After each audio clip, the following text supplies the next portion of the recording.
Journalism in one tweet. So there is a trade of journalism, right? That exists. You know, the Todd Herman Show, I don't pretend to be a journalist. I'm a commentator, podcaster, radio host, and I try to be as accurate as I can.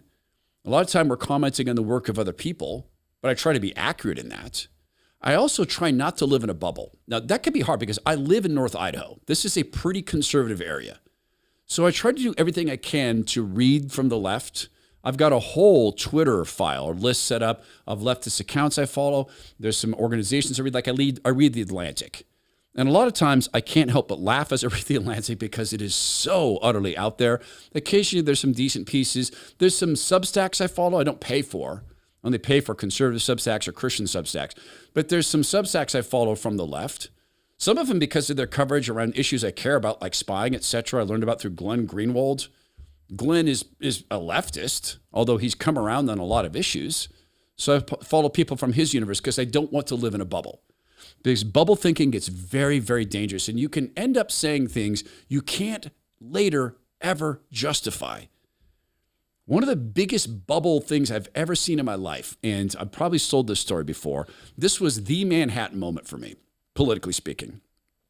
It was after Obama was elected, and I was eating lunch in a not a deli, but kind of a deli-restaurant. So they had kind of formal seating, and then there's kind of salad bar section. And we were sitting on 6th Avenue.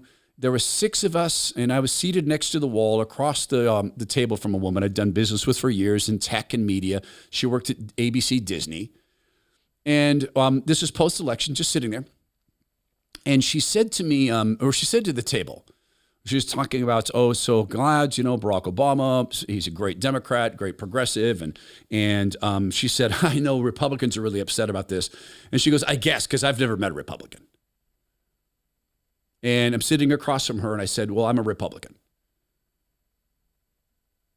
What was she said? You are a liar. What? No, I'm a Republican. No, you've lied to us. How? You never told us you're a Republican. You never told me you're a Democrat. Well, I work in media, so do I. It was bubble thinking. There she is at a table with Republicans.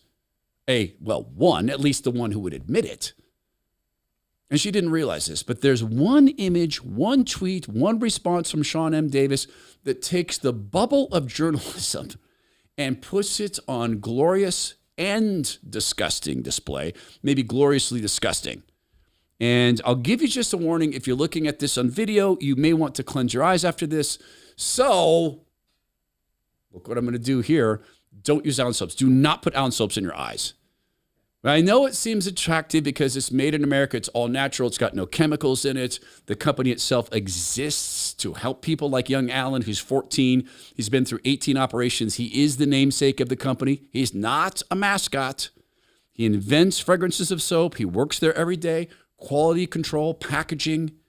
And yeah, the soap is gentle, but please don't jam it up in your eyes. Just because you see this image, please, it's probably an image you've seen before, but not with this particular text below it.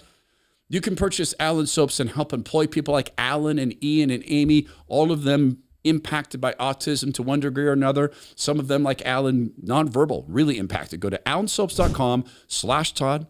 Get 10% off all the made in America, all natural, all gentle Allen soaps. allensoap.com/Todd.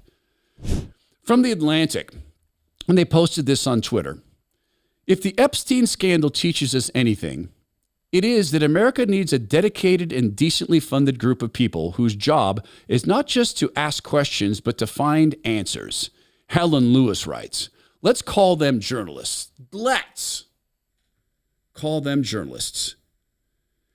And she tweeted then, when she tweeted this, Sean M. Davis, a journalist who's also the managing editor of The Federalist, replied with a picture. And one person in this is Ghislaine Maxwell. The other, well, I'll let him explain. This is a quote. The woman on the right is Ghislaine Maxwell. She trafficked children for Jeffrey Epstein. The woman on the left owns your magazine. In one single tweet, in one single image, He pushes back into this bubble of journalism where this woman glibly works at an organization that has been asking now for a détente for people who were alarmists around public health when they themselves were the alarmists. They're saying that we need this now investigative class of journalists, and we need to call them journalism. They need to be funded. They are funded by that woman for massive amounts of money. And what journalism do they turn out?